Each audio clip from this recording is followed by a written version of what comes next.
Inclinemos nuestros rostros para orar.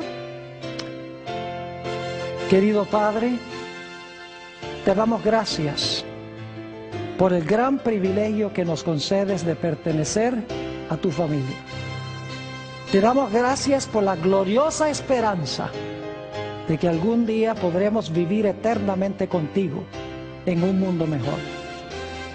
Pero mientras tanto, en este mundo, la gente muere. Y muchos se preguntan en cuanto al origen de la muerte, ¿por qué la gente muere? ¿Y cuándo será roto el poder de la muerte? Bendícenos, Señor, al estudiar este tema. Llaves que abren el misterio de la muerte. Te lo pedimos en el precioso nombre de tu Hijo, Cristo Jesús. Amén.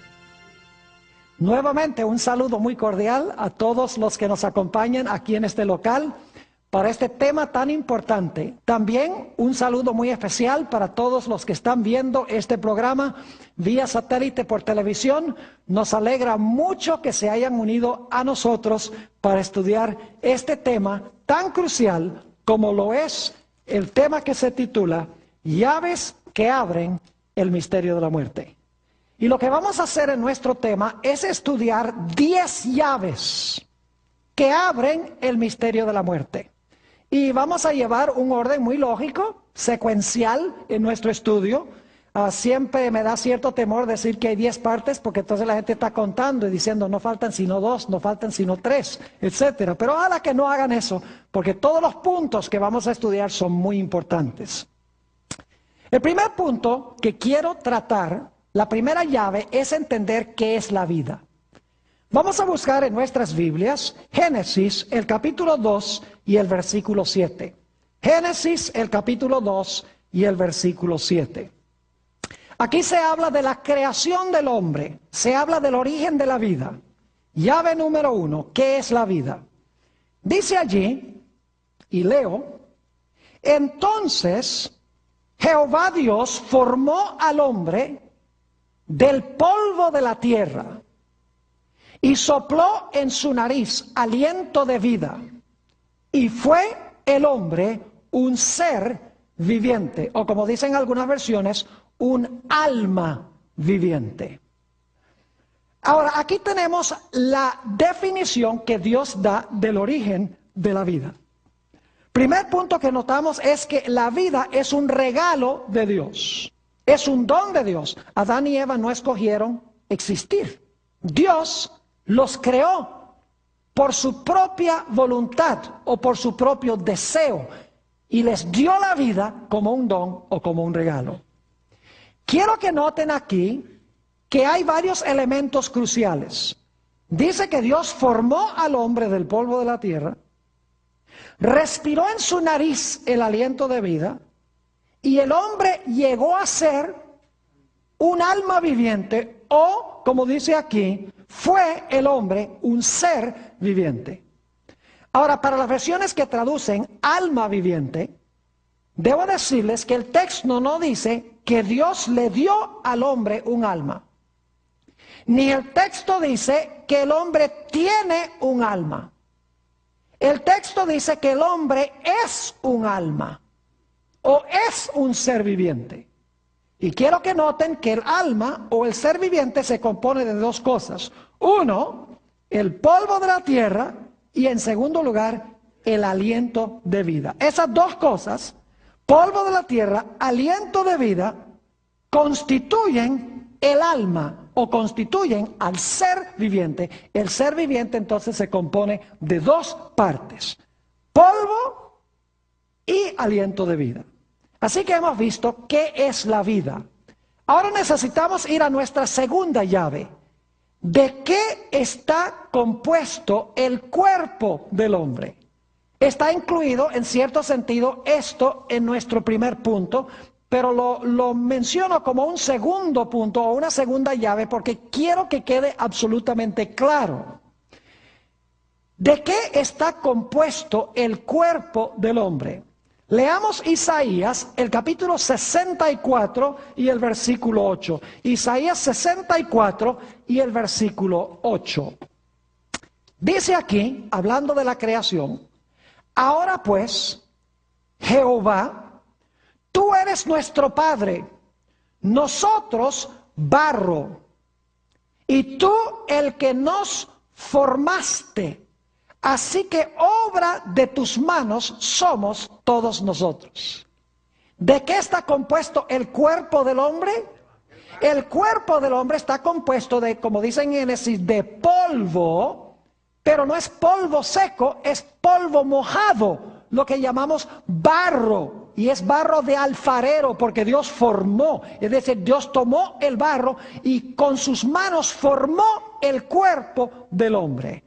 Es decir, nuestra facultad física, nuestro cuerpo está compuesto de polvo. Y nuestro cuerpo es parte de lo que es el hombre cuando fue creado originalmente por Dios. Porque según leímos, Dios tomó polvo de la tierra y formó al hombre, el cuerpo del hombre, del polvo. Es decir, nuestro primer punto es que la vida es un don de Dios. Y el ser viviente se compone de polvo y aliento. Ahora hemos visto que nuestro segundo punto es que el cuerpo es lo que está compuesto de polvo, o está compuesto de barro, como dice en Isaías 64:8. Nuestra facultad física, fisiológica, es de barro. Ahora vamos a nuestro tercer punto. Dicho sea de paso, ustedes están diciendo, vamos bien rápido, ya vamos por el 3. Bueno, algunos puntos van a exigir más tiempo. Pero el punto número 3 es, o la llave número 3, ¿qué es el espíritu que Dios le dio al hombre? Porque la Biblia dice que Dios puso en la nariz del hombre el espíritu de vida. El cuerpo era de polvo, no cabe duda alguna. Pero Dios puso también en el hombre, en ese cuerpo, puso el espíritu o el aliento de vida. Note lo que dice en el libro de Job, el capítulo 33, Job 33, y vamos a leer el versículo 4. Job 33 y el versículo 4. Antes de leer este versículo, necesito decirles que hay dos palabras hebreas, porque el Antiguo Testamento fue escrito en hebreo, dos palabras hebreas que son sinónimas, es decir, significan lo mismo, básicamente. La primera palabra es la palabra aliento, que encontramos en Génesis 2:7. Esa palabra es la palabra neshama. Pero hay otra palabra muy semejante, que es la palabra ruach. Ahora, neshama generalmente se traduce aliento y ruach se traduce espíritu, pero significan básicamente la misma cosa, porque si ustedes buscan los versículos en la Biblia, van a encontrar que tanto ruach como neshama están en la nariz del hombre. Ahora yo les pregunto, ¿para qué usan ustedes su nariz? Espero que no sea para meterse en las cosas de los demás. Usamos la nariz ¿para qué? Para respirar. Entonces, ¿qué es el ruach o qué es el neshama? ¿Qué es el aliento o el espíritu que tenemos en la nariz? Es la facultad de ¿qué? La facultad de respirar. Note lo que dice Job 33 y el versículo 4. Dice Job, el espíritu de Dios me hizo.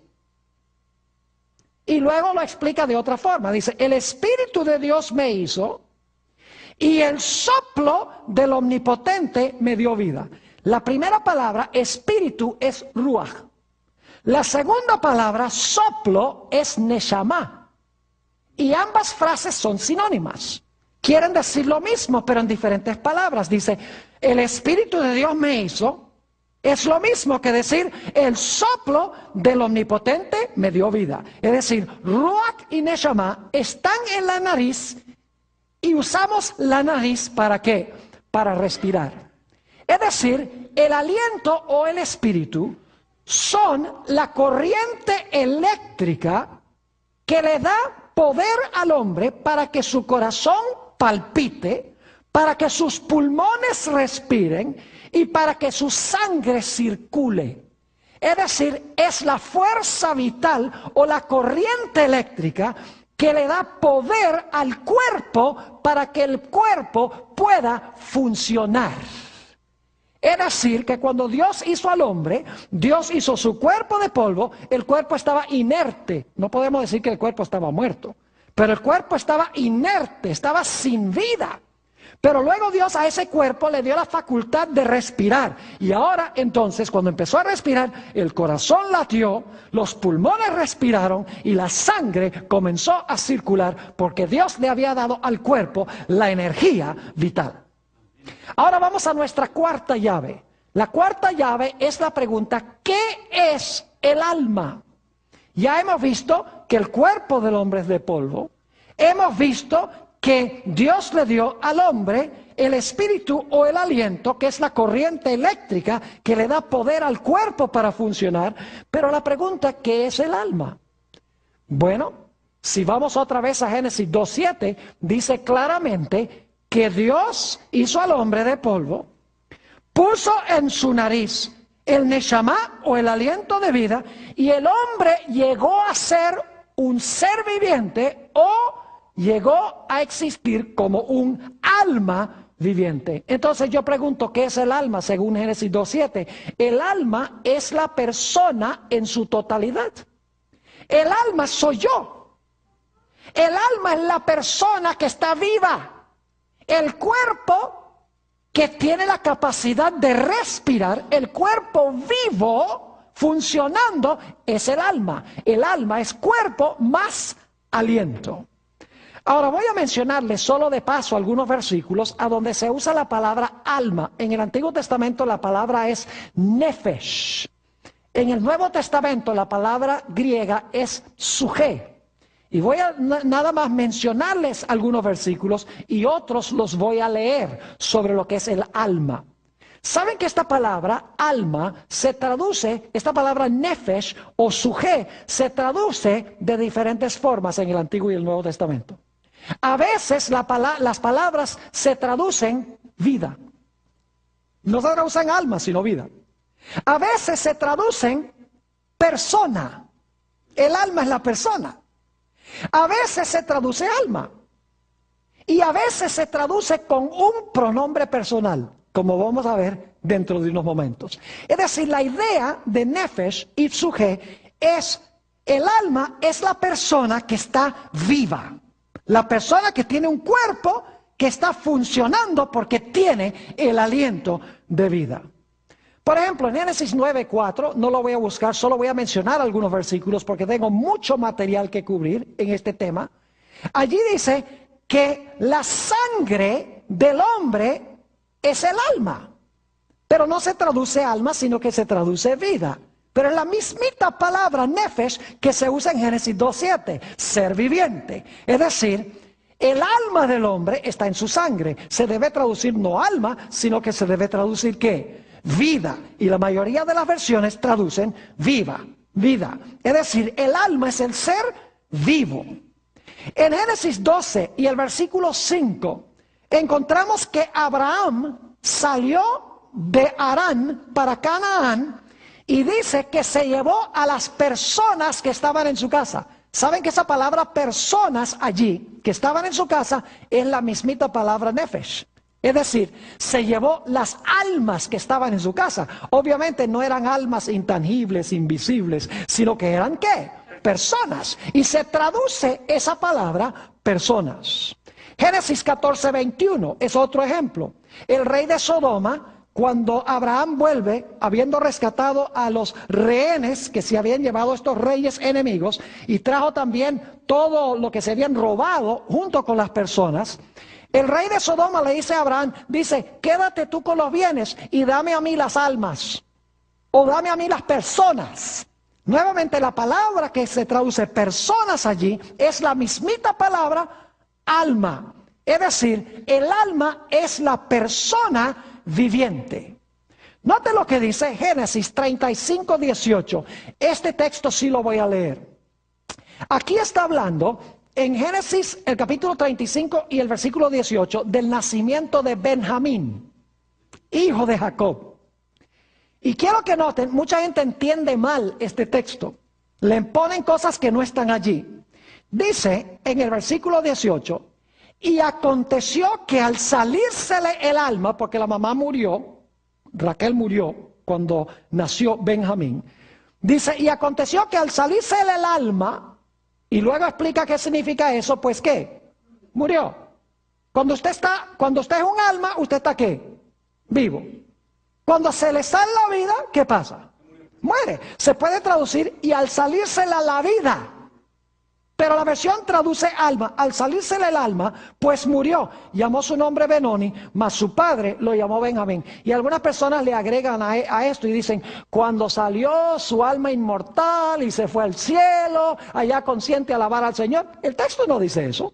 Sencillamente dice que se le salió la vida y luego explica qué significa. Murió, dice allí. Es decir, cuando usted se le sale el alma o la vida que está en la sangre, porque la sangre circula el oxígeno, ¿cuál es el resultado? El resultado es la muerte. Levítico 17:11. Noten cómo se traduce esta palabra en 3 formas distintas en el mismo versículo. Qué interesante. Levítico 17:11. En el mismo versículo, la misma palabra se traduce de 3 diferentes formas. Dice, porque la vida... Esa es la palabra nefesh, porque la vida de la carne en la sangre está. Y yo os la he dado para hacer expiación sobre el altar por vuestras almas.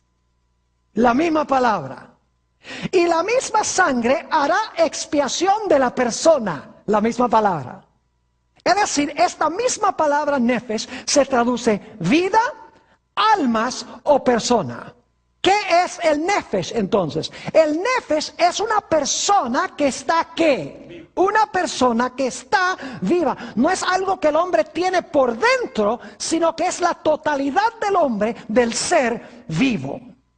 Hechos 7 y el versículo 14 usa otra palabra, la palabra griega, suje. Y note lo que dice Hechos 7 y el versículo 14. Está hablando de José. Dice, José hizo venir a su padre Jacob y a toda su parentela en número de 75 suje. 75 ¿qué?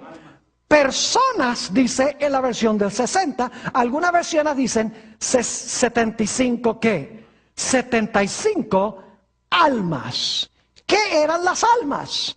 Las almas eran sencillamente personas vivas. El alma no es parte del hombre, el alma es el hombre vivo.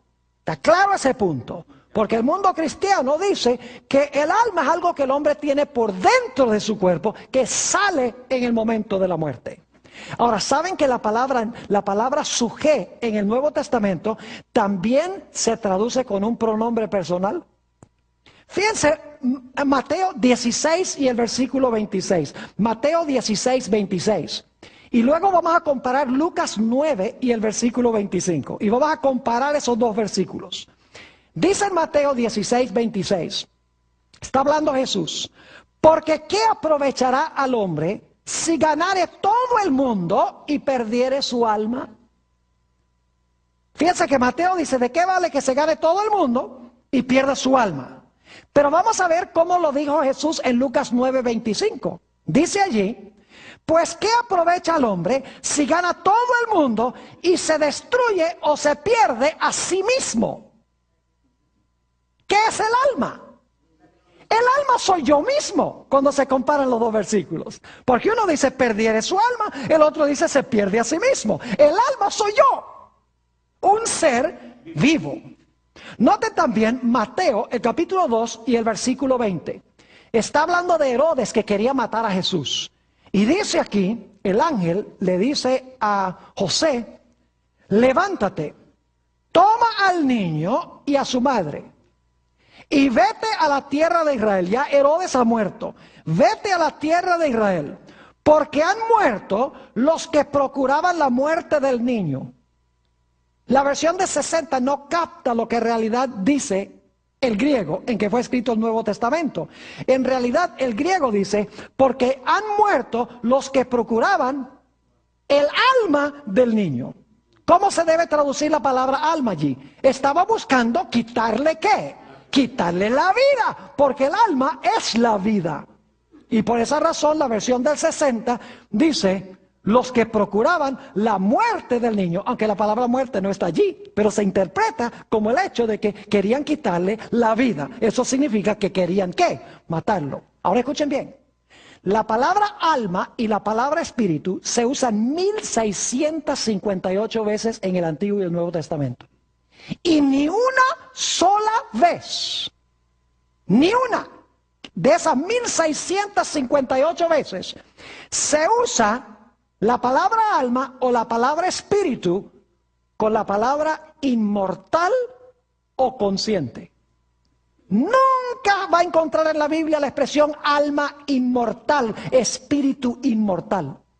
Ni va a encontrar nunca que el alma está consciente cuando sale del cuerpo o el espíritu está consciente cuando el hombre muere. No aparece en las Escrituras esa idea. En 1658 veces que aparece la palabra espíritu y la palabra alma. Vamos ahora a nuestra quinta llave que abre el misterio de la muerte. Ya hemos visto qué es la vida. Hemos visto de qué está compuesto el cuerpo del hombre. Hemos visto qué es el espíritu de vida que Dios le dio. Hemos visto qué es el alma. Ahora lo que queremos hacer es contestar la pregunta, cuando el hombre fue creado, ¿cómo se podía perpetuar o prolongar su vida? ¿Será que cuando Dios hizo al hombre le dio una batería inmortal que ni siquiera Dios le podía quitar? ¿Será que Dios creó al hombre inmortal y que el hombre tiene algo por dentro que no hay manera de matarlo? Ni siquiera Dios lo puede destruir. ¿Cómo podía, una vez que Dios creó al hombre, cómo podía prolongarse y perpetuarse la vida? ¿Era porque el hombre era inmortal o porque el hombre tenía que hacer algo para seguir viviendo? La Biblia tiene la respuesta. Vayan conmigo a Génesis 2 y el versículo 9. Dios colocó en el huerto del Edén dos árboles. Uno se conoce como el árbol de la ciencia del bien y del mal y el otro es el árbol de la vida. Noten Génesis 2 y el versículo 9, dice, y Jehová Dios hizo nacer de la tierra todo árbol delicioso a la vista y bueno para comer. También el árbol de ¿qué? De la vida en medio del huerto y el árbol de la ciencia del bien y del mal. ¿Por qué colocó Dios el árbol de la vida en el centro del huerto? Porque Dios tenía planeado de que el hombre continuamente comiera del árbol de la vida. No iba a comer una sola vez, sino que iba a regresar paulatinamente para comer. Es decir, el árbol de la vida era como un cargador de baterías. Y Adán y Eva iban a tener que venir al árbol de la vida, y yo pienso que es cada mes, y van a ver por qué razón más adelante. Cada mes debían venir y comer del fruto del árbol de la vida para reabastecer su vida y para continuar viviendo. Es decir, su fuente de vida no estaba dentro de ellos, la fuente de vida estaba fuera de ellos en un árbol, en el árbol que pertenecía a Dios. Y Dios le dijo a Adán y Eva, miren, si ustedes comen del árbol de la ciencia del bien y el mal, ese día ustedes van a ¿qué? Ese día ustedes van a morir, dijo Dios. Ahora yo pregunto, ¿cómo iban a morir si el hombre es inmortal? Sería absurdo decir, ¿van a morir si no pueden morir? Obviamente el hombre tenía que continuar comiendo del árbol. Es más, noten lo que dice Génesis 3, 22 al 24 sobre esto. Génesis 3, 22 al 24. Lo hemos leído antes, ahora leámoslo de nuevo. Dice allí, y dijo Jehová Dios, he aquí el hombre es como uno de nosotros, sabiendo el bien y el mal. Ahora pues que no alargue su mano y tome también del árbol de la vida y coma y viva para siempre. Y lo sacó Jehová del huerto del Edén para que labrase la tierra de que fue tomado. Echó pues fuera al hombre y puso al oriente del huerto del Edén querubines y una espada encendida que se revolvía por todos lados para guardar el camino del árbol de la vida. ¿Qué hizo Dios cuando Adán y Eva pecaron? Dios cerró la puerta del huerto, colocó querubines o ángeles poderosos a la entrada para que el hombre no pudiera ¿qué? Comer del árbol de la vida. Si el hombre ya era inmortal, ¿de qué le hubiera valido a Dios prohibirle el árbol? Dios no le hubiera podido quitar igual la vida, prohibiéndole el árbol. Obviamente el hombre era mortal. Y su única fuente de inmortalidad se encontraba en continuar comiendo del árbol. Y cuando pecó, Dios le prohibió el árbol. Y cuando le prohibió el árbol, el hombre ya no podía cargar su ¿qué? Su batería. Y ahora voy a compartir con ustedes algo que voy a compartir más adelante cuando hablemos de la salud en el libro de Génesis. Pero si ustedes miran Génesis 5, ustedes van a ver que la longitud de la vida de los que se mencionan en esa genealogía es extraordinaria. El que menos vivió fue 777 años. Y el que más vivió, 969 años. Yo les pregunto, ¿tenían bien cargada la batería? Ah, claro, porque habían ido directo al cargador. Pero cuando miran la genealogía de Génesis 11, versículos 10 al 32, ya la gente vive mucho menos. 400 y algo de años, máximo. ¿Por qué razón? Porque ya no tienen acceso, ¿qué cosa? Al cargador. Y encontramos que David nos dice en el Salmo 90:10, en cuanto a nosotros hoy, los días de nuestra edad son 70 años. Y si en los más robustos son 80 años, con todo, su fortaleza es molestia y trabajo, porque pronto pasan y volamos. Es decir, que cuando Dios le prohibió el acceso al árbol, al hombre, la batería se empezó a descargar. Y yo les digo, si Jesús no viniera a este mundo para redimir a su pueblo, últimamente, aún con la ciencia médica que ha mejorado la situación del hombre y ha postergado lo inevitable, aún con todo eso, si Jesús no viniera, últimamente la raza humana perdería su energía y se extinguiría tarde o temprano. Ahora vamos a nuestro punto número 6. ¿Qué sucede con el hombre en el momento de la muerte? ¿Qué sucede con el hombre en el momento de la muerte? Génesis 3:19. Hablemos primero de lo que pasa con el cuerpo del hombre cuando el hombre muere. Dice Dios a Adán, con el sudor de tu rostro comerás el pan hasta que vuelvas a la tierra, porque de ella fuiste tomado. Pues polvo eres y al polvo volverás. ¿Qué pasa con el cuerpo del hombre cuando el hombre muere? El cuerpo regresa ¿a dónde? Regresa al polvo. Y dicho sea de paso, cuando Dios dijo, ciertamente morirás, estaba diciendo la verdad. Porque cuando ustedes van a Génesis 5, van a encontrar que cada persona que se menciona en la genealogía de los justos dice, y murió, y murió, y murió, y murió, y murió, y murió. Lo dice 9 veces. Hay uno solo que no murió, que es Enoc. Más adelante vamos a hablar de Enoc y por qué no murió. Pero Dios se mostró veraz, porque todos, según la Biblia, murieron. Ahora, ¿qué sucede con el espíritu o la respiración cuando el hombre muere? Vamos a Eclesiastés, el capítulo 12 y el versículo 7. Eclesiastés, el capítulo 12 y el versículo 7. Dice aquí el sabio Salomón, y el polvo vuelve a la tierra, ya notamos eso, ¿verdad? El cuerpo vuelve al polvo. El polvo vuelve a la tierra como era, y el espíritu vuelva a Dios que lo dio. Es decir, Dios respira la capacidad de ¿qué? La capacidad de respirar. El hombre ya no respira. Y por lo tanto el cuerpo muere y el cuerpo regresa ¿a dónde? Al polvo. Es decir, que en la muerte se separa el cuerpo de polvo de la fuerza energética que hace funcionar el cuerpo. Y como resultado, ¿el hombre qué? El hombre muere.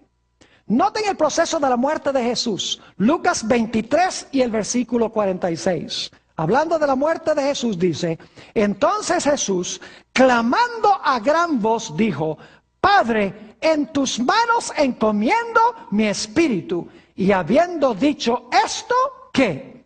Habiendo dicho esto, expiró. Es decir, el aliento, ¿qué pasa? El aliento se le ¿qué? Se le fue, se le salió. Hizo así. Y ya el cuerpo no funcionaba. Ya no era un alma viviente. Ahora, el cuerpo de Jesús no vio corrupción, a diferencia que el cuerpo nuestro. Pero el cuerpo nuestro vuelve al polvo. Noten Juan 19 y el versículo 30. Dice, cuando Jesús hubo tomado el vinagre, dijo, consumado es. Y habiendo inclinado la cabeza, entregó, ¿qué cosa? Entregó el Espíritu. Es decir, dejó de qué? Dejó de respirar, es decir, expiró. ¿Sabe lo que significa expiró? Mire, inspiró significa esto. Expiró significa esto. Solo que en la muerte, todo durante la vida estamos haciendo. En la muerte el espíritu se salió. Es decir, el cuerpo ya no funciona. Note lo que dice Hechos 12 y el versículo 23. Hechos 12, 23 está aquí hablando de la muerte de Herodes, quien no glorificó a Dios. Y dice allí, al momento, un ángel del Señor le hirió, por cuanto no dio la gloria a Dios. Y ahora escuchen, ¿qué pasó con él? Y expiró, comido de gusanos. ¿Qué pasó? Expiró, comido de gusanos. ¿Qué pasó con su cuerpo? Se lo comieron los gusanos, ¿verdad? ¿Qué pasó con su espíritu? Dejó de respirar. Noten también la muerte de Ananías y Zafira. Hechos el capítulo 5 y el versículo 5 y 10. Hechos 5 y el versículo 5. Le mintieron al Espíritu Santo. No dieron todo lo que prometieron a Dios. Dice, al oír a Ananías estas palabras, cayó y ¿qué? Y expiró. Dice en el versículo 10, al instante ella cayó a los pies de él y ¿qué? Y expiró, dejó de respirar, se le salió el hálito, se le salió el espíritu, se le salió el aliento, no importa cómo se exprese. Dice, y cuando entraron los jóvenes, la hallaron muerta y la sacaron y la sepultaron junto a su marido. Yo les pregunto, ¿qué sucede con el hombre en el momento de la muerte? El cuerpo regresa al polvo y se descompone. El espíritu o el aliento sale del cuerpo, significa que el hombre deja de ¿qué? De respirar. Y entonces yo les pregunto, ¿qué pasa con el alma? El alma ya no está. Porque el alma se compone de ¿qué? Cuerpo de polvo funcionando y respirando. Ese es el alma. Pero cuando una persona muere, como el cuerpo es separado del aliento, el cuerpo está muerto, no funciona, y el aliento sale del cuerpo, ¿qué pasa con el alma? El alma deja, por lo menos provisionalmente, ¿de qué? De existir, porque ya el cuerpo y el aliento no están juntos. Ahora vamos a la llave número 7 que abre el misterio de la muerte. ¿A dónde está el hombre en el período interino de la muerte? Es decir, después que el hombre muere, ¿a dónde está el hombre durante el período interino después de la muerte? Juan 5, 28 y 29, Jesús dio la respuesta clara. Juan 5, 28 y 29. Dijo Jesús esto: no os maravilléis de esto, porque vendrá hora cuando todos los que están en el cielo o en el infierno oirán su voz. ¿Qué pasa? ¿No están protestando? ¿Y los que están viendo por televisión? ¿Están leyendo sus Biblias? ¿Qué dice? No os maravilléis de esto, porque vendrá hora cuando todos los que están ¿dónde? En los sepulcros oirán su voz. ¿Qué están haciendo en los sepulcros si se fueron al cielo? ¿Qué están haciendo en los sepulcros si se fueron al infierno? Es que no están ni en el infierno ni en el cielo. Y los que hicieron lo bueno saldrán a resurrección de vida. Mas los que hicieron lo malo a resurrección de ¿qué? De condenación. ¿Sabe lo que pasa en la muerte? En la muerte la persona sencillamente va al sepulcro. Y según la Biblia, la persona está durmiendo. Juan 11 y el versículo 11. El Señor Jesucristo, hablando de Lázaro, dice: nuestro amigo Lázaro duerme, mas voy ¿para qué? Despertarle. En Hechos 7 y el versículo 60, hablando del primer mártir cristiano, Esteban, cuando lo estaban apedreando, dice: y puesto de rodillas, clamó a gran voz: Señor, no les tomes en cuenta este pecado. y habiendo dicho esto, murió. Eso no es lo que dice el idioma griego. El griego dice que cuando hubo dicho esto, se durmió. ¿Saben que para mí es confortante eso? Que la muerte, Dios diga que la muerte es dormir. Porque cuando usted se duerme, se va a despertar. La muerte no es el fin. Dice sencillamente que Esteban, cuando lo mataron, dice que durmió. Ahora, ¿por qué se compara la muerte con dormir? El periodo interino.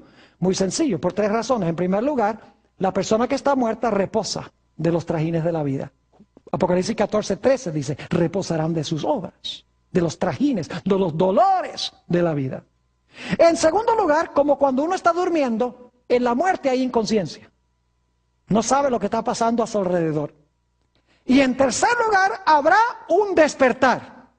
Ahora, yo quiero explicarles algo. Algunas personas dicen, ay, pero me voy a ir a ese sepulcro frío y voy a estar separado de Dios. Déjenme decirles algo. El muerto no sabe que está separado de Dios. Para el muerto, se murió hoy y el próximo instante está viendo a Jesús venir en gloria. Es decir, para el muerto no hubo separación, porque el muerto está inconsciente. Ahora, nosotros sí sabemos. Pero para el muerto, él murió y el próximo instante está oyendo la voz de Jesús.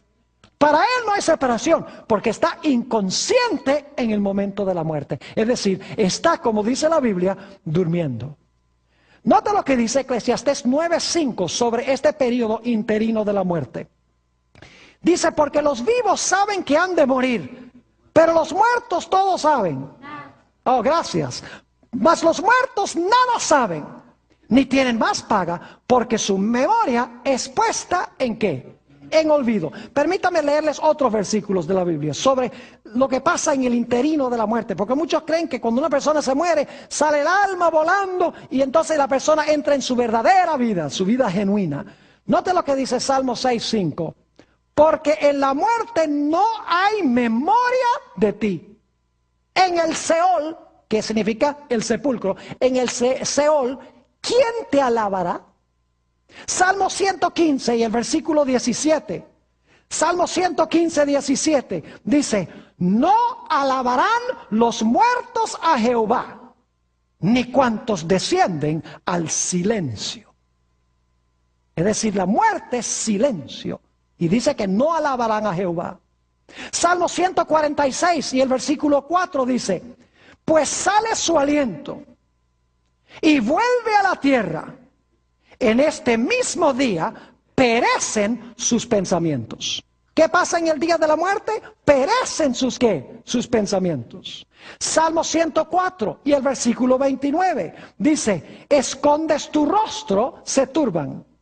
Les quitas el hálito o el espíritu, dejan de ser y vuelven al polvo. ¿Qué pasa cuando sale el hálito? La persona ¿qué? Deja de ser. Isaías 38, 18 dice, porque el Seol o el sepulcro no te exaltará, ni te alabará la muerte, ni los que descienden al polvo esperarán tu verdad. Y en Hechos 2, 29 y 34 se nos dice que David no ascendió al cielo. Aunque murió un hombre salvo, David no ascendió al cielo. Ahora vamos a la llave número 8. ¿Hay esperanza de vida para el cristiano después de la muerte? Claro que sí. En Génesis 2:17 Dios le dijo al hombre, si tú comes del árbol, ¿tú vas a qué? Ese mismo día vas a morir, mas del árbol de la ciencia y del bien y del mal no comerás, porque el día que de él comieres, ¿qué va a pasar? Morirás. Yo pregunto, ¿Adán y Eva murieron ese mismo día? Espiritualmente sí, pero ¿murieron en todo sentido de la palabra? No. ¿Por qué no murieron ese día? Ya hemos visto en temas anteriores.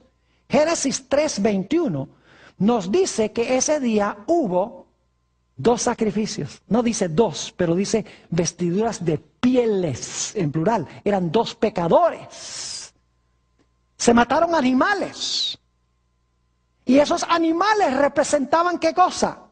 Representaban la muerte de Cristo Jesús en la cruz del Calvario para salvar al hombre. Es decir, estaba indicando de que Jesús iba a tomar la muerte que nos pertenece a nosotros para que nosotros pudiésemos recibir su vida. Note lo que dice 1 de Pedro 1, 18 al 20. Dice, sabiendo que fuisteis rescatados de vuestra vana manera de vivir, la cual recibisteis de vuestros padres, no con cosas corruptibles como oro o plata, sino con la sangre preciosa de Cristo, como de un cordero sin mancha ni contaminación, ya destinado desde antes de la fundación del mundo, pero manifestado en los postreros tiempos por amor de vosotros.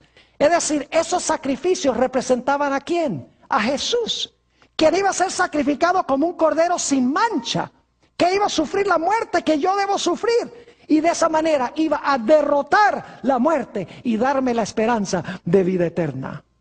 Segunda de Timoteo 1 y el versículo 10 nos dice que Jesús quitó la muerte y sacó a la luz la vida y la inmortalidad por el Evangelio. Nos dice en 1 de San Juan 5, 11 y 12, y este es el testimonio que Dios nos ha dado, vida eterna, y esta vida está en su Hijo. El que tiene al Hijo, tiene la vida. El que no tiene al Hijo de Dios, no tiene ¿qué? La vida. Yo pregunto, ¿hay esperanza después de la muerte? Claro que sí. ¿Para quiénes?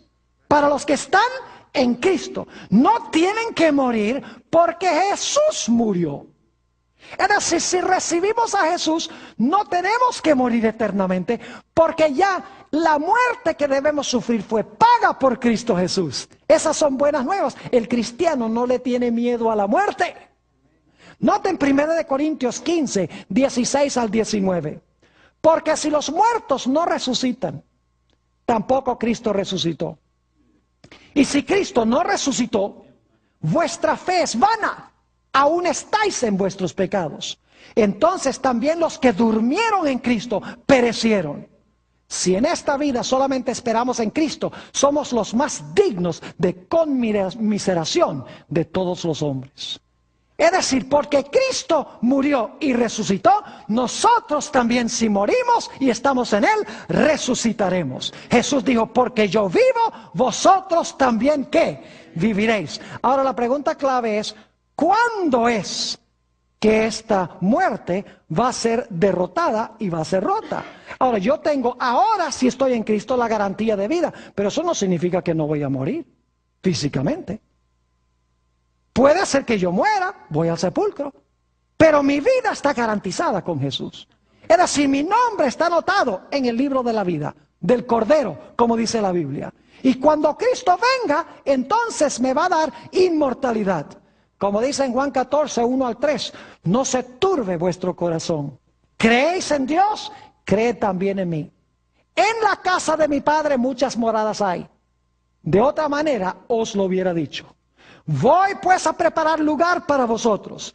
Y si me fuere y os aparejare lugar, vendré otra vez y os tomaré a mí mismo, para que donde yo estoy, vosotros también estéis. Yo pregunto, ¿cuándo es que vamos a estar con Jesús? ¿En el momento cuando morimos o en el momento cuando Cristo venga?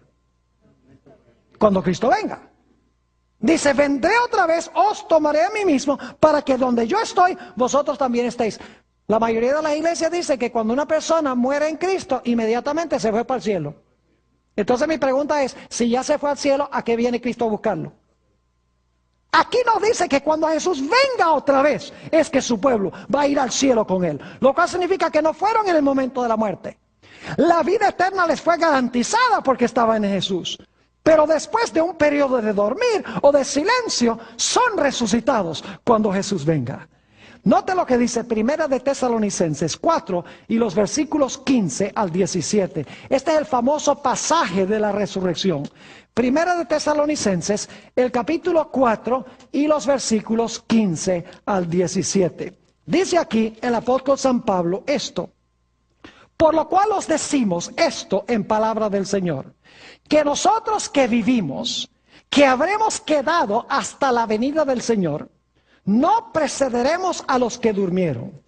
Es decir, los que estamos vivos cuando Jesús venga, no vamos a ir al cielo antes de ¿quiénes? Antes de los muertos. Versículo 16.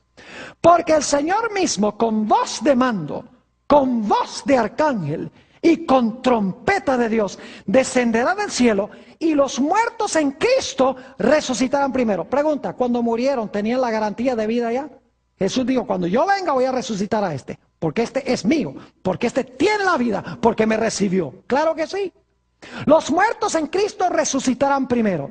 Luego nosotros, los que vivimos, los que hayamos quedado, ahora escuchen bien, seremos arrebatados juntamente con ellos en las nubes para recibir al Señor en el aire. Y así estaremos siempre con el Señor. Pregunta, ¿cuándo es que los muertos van a ir al cielo? ¿Van al cielo antes que los vivos? No. Porque dice que los vivos no irán antes que los muertos, ni los muertos irán antes que los vivos. Dice que ambos serán arrebatados en las nubes para recibir a Jesús en el aire, para luego estar siempre con el Señor. Significa entonces que vamos a estar siempre con el Señor, no en el momento de la muerte, sino en el momento cuando Cristo venga a resucitar a los muertos. Si ya fuimos al cielo cuando nos morimos, ¿a qué viene Jesús a buscarnos? ¿Están entendiendo lo que estoy diciendo? Es de crucial importancia este asunto, porque muchos lo tienen mal entendido. Jesús dijo en San Juan 11, 25 y 26, San Juan 11, 25 y 26, escuchen esto, yo soy la resurrección y la vida. El que cree en mí, ahora escuchen bien, aunque esté muerto, vivirá. Yo pregunto, si recibimos a Jesús, ¿aún podemos morir? Según el texto dice, aunque estuviera muerto, ¿qué cosa? Vivirá. Y todo, ahora explica lo que significa, y todo aquel que vive y cree en mí, no morirá eternamente. Puedes morir ahora en el periodo interino, pero si recibiste a Jesús, te va a resucitar y no morirás eternamente, porque te va a levantar de los muertos. Noten Juan 6 y el versículo 40, la misma idea. Y esta es la voluntad del que me ha enviado, que todo aquel que ve al Hijo y cree en Él, tenga vida eterna. Es decir, cuando yo recibo a Jesús, ¿qué tengo? Vida eterna. Pero ahora escuchen lo que dice la última parte del versículo. Y yo le resucitaré en el día postrero. ¿Puede usted tener vida eterna y morir igual? ¿Y pasar un periodo de silencio después de la muerte? ¿De dormir después de la muerte? Claro que sí. Pero Jesús dice, tú tienes garantizada la vida y te resucitaré en el día postrero. La esperanza del cristiano no está en el alma irse al cielo cuando la gente se muera. La esperanza del cristiano es que aunque muera, cuando Cristo venga, lo va a resucitar y lo va a llevar al reino con Él. Ahora necesitamos ir a la llave número 9. ¿Cómo se perpetuará la vida cuando resucitemos? ¿Cómo se va a perpetuar la vida cuando resucitemos? ¿Será que vamos a tener inmortalidad propia nuestra? No derivada, sino propia nuestra. La respuesta es que no. Note lo que dice Apocalipsis 21:4. Vamos rápidamente a Apocalipsis 21 y el versículo 4. Nos habla de cómo va a ser la vida en la tierra nueva, en la nueva Jerusalén. Dice allí en Apocalipsis 21 y el versículo 4, enjugará Dios toda lágrima de los ojos de ellos. Y ya no habrá muerte, ni habrá más llanto, ni clamor, ni dolor, porque las primeras cosas pasaron. Noten que dice que ya no habrá más ¿qué? Ya no habrá llanto, ni clamor, ni ¿qué? Ni dolor, ni muerte, dice aquí. Ahora yo pregunto, ¿por qué razón no va a haber muerte? Vayan conmigo a Apocalipsis 22 y el versículo 2. Apocalipsis 22 y el versículo 2. Dice, en medio de la calle de la ciudad, y a uno y otro lado del río, estaba el árbol de la vida, que produce 12 frutos, dando cada mes su fruto, y las hojas del árbol eran para la sanidad de las naciones. ¿Qué es lo que está en la ciudad? Lo que está en la ciudad es el árbol de la vida. ¿Estaba en el huerto del Edén? ¿Estará en el nuevo huerto del Edén? Claro que sí. Es decir, que va a haber un árbol de la vida que produce su mes cada qué. Su fruto cada qué. Cada mes. ¿Y qué va a hacer el pueblo de Dios? Hemos leído Isaías 66, 22 y 23. Vayan conmigo ahí un momento. Isaías 66 y el versículo 22 y 23. Vale la pena leerlo de nuevo. Es decir, nuestra vida no va a ser propia. Nuestra vida va a ser derivada. Vamos a tener que ir al cargador de baterías. Nuestra inmortalidad será contingente, derivada de Dios, de su árbol. Noten Isaías 66 y el versículo 22 y 23. Dice aquí, porque como los cielos nuevos y la nueva tierra que yo hago permanecerán delante de mí, dice Jehová, así permanecerá vuestra descendencia y vuestro nombre. Y ahora escuchen, y de mes en mes. ¿Por qué vamos a ir de mes en mes? Porque cada mes el árbol produce ¿qué? Su fruto. Dice, y de mes en mes, y de día de reposo en día de reposo, vendrán todos a adorar delante de mí, dijo Jehová. Es decir, en la tierra nueva va a haber el árbol de la vida. Y tendremos que ir cada mes, ¿para qué? Para comer del árbol de la vida. Y al comer del árbol de la vida, de esa manera continuaremos viviendo para siempre. Note lo que dice Apocalipsis 2 y el versículo 7 sobre este aspecto de comer del árbol de la vida. Dios promete, Dios hace una promesa linda. Apocalipsis el capítulo 2 y el versículo 7. Es una promesa que hace a las 7 iglesias.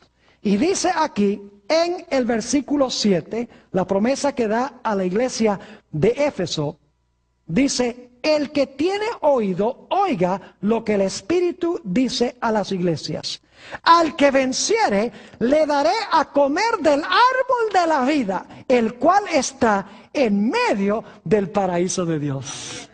Y en Apocalipsis 22, 14 dice, bienaventurados los que guardan sus mandamientos, para que su potencia sea en el árbol de la vida y que entren por las puertas en la ciudad.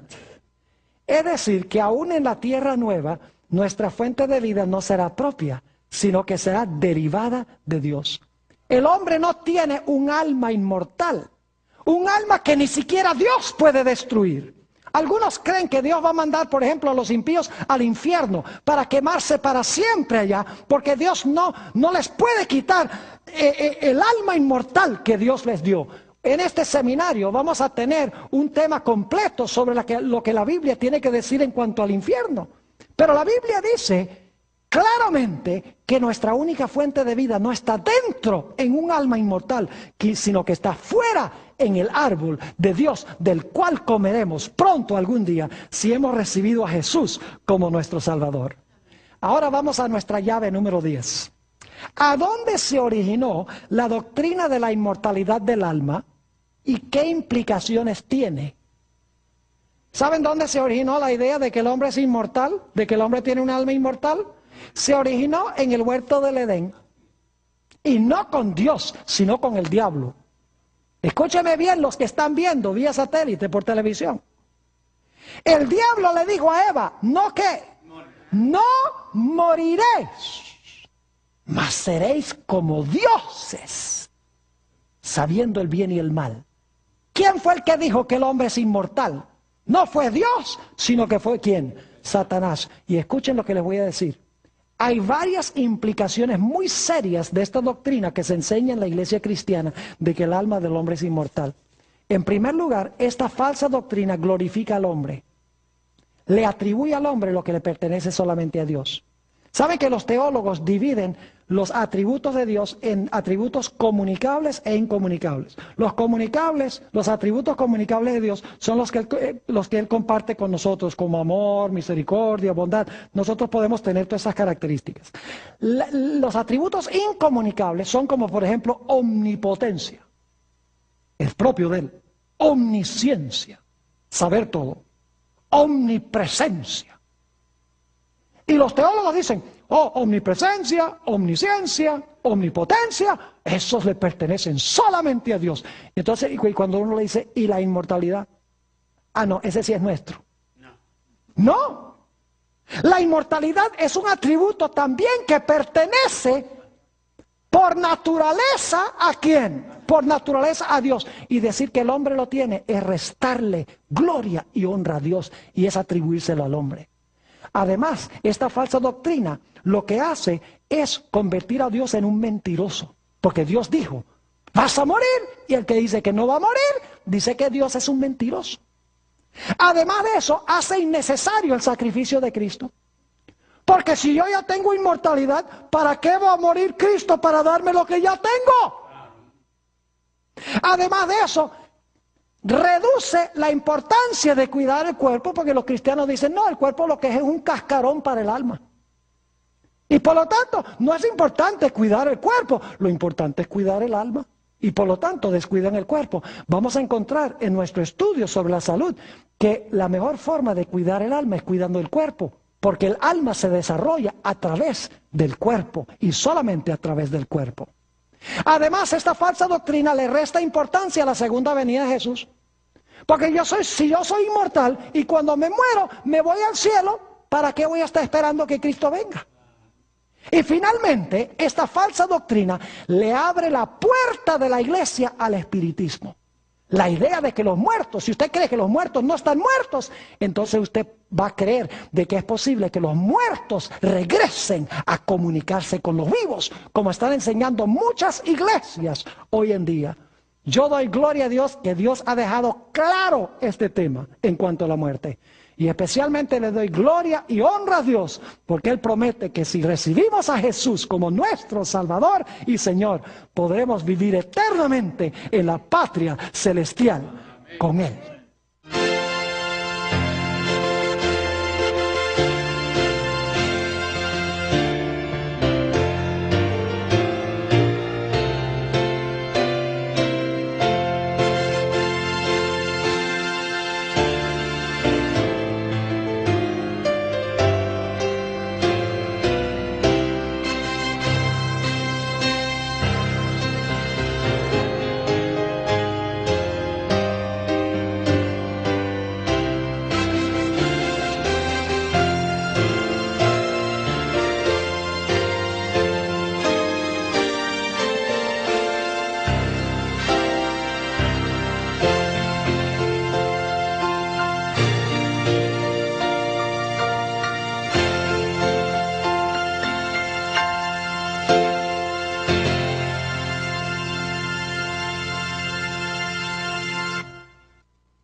Como dice en Génesis, de polvo, pero no es polvo seco, es polvo mojado, lo que llamamos barro, y es barro de alfarero, porque Dios formó, es decir, Dios tomó el barro y con sus manos formó el cuerpo del hombre.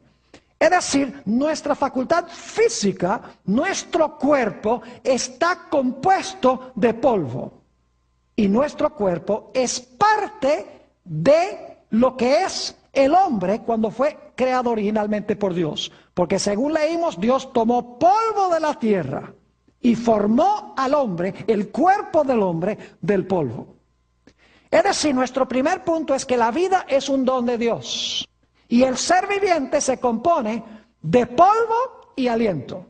Ahora hemos visto que nuestro segundo punto es que el cuerpo es lo que está compuesto de polvo. O está compuesto de barro, como dice en Isaías 64:8.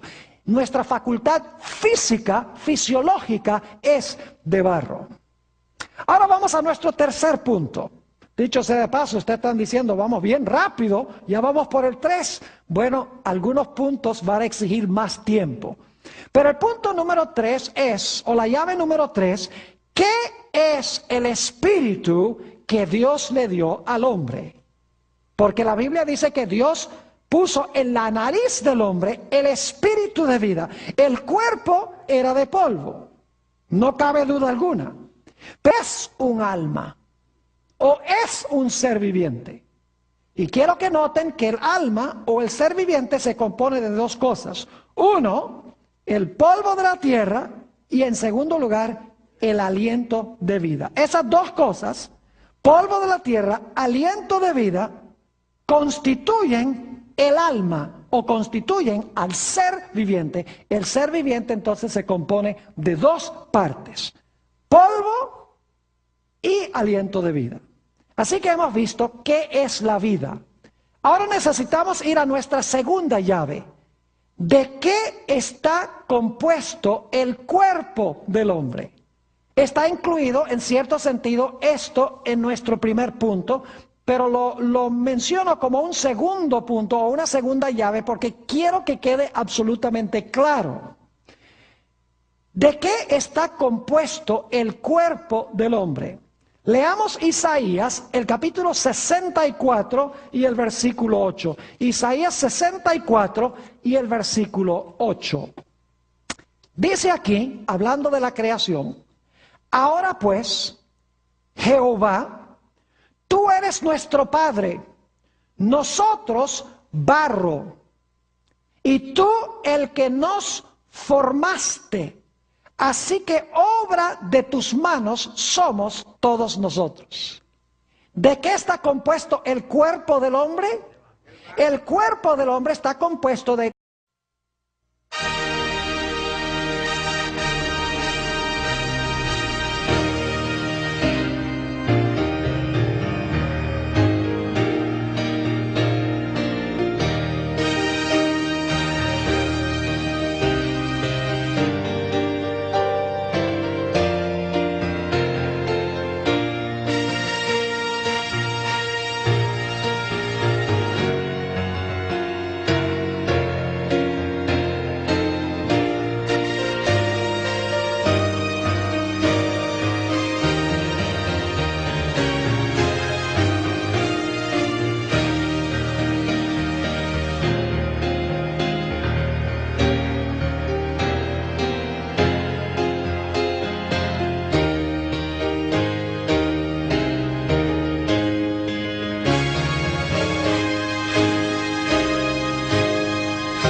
Inclinemos nuestros rostros para orar.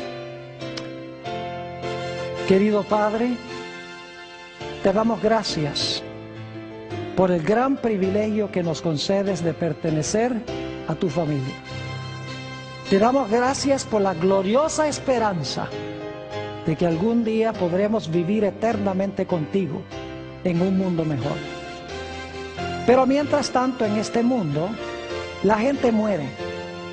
Y muchos se preguntan en cuanto al origen de la muerte: ¿por qué la gente muere?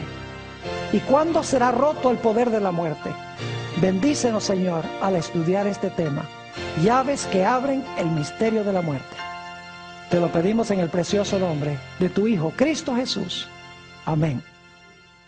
Nuevamente, un saludo muy cordial a todos los que nos acompañan aquí en este local para este tema tan importante. También un saludo muy especial para todos los que están viendo este programa vía satélite por televisión.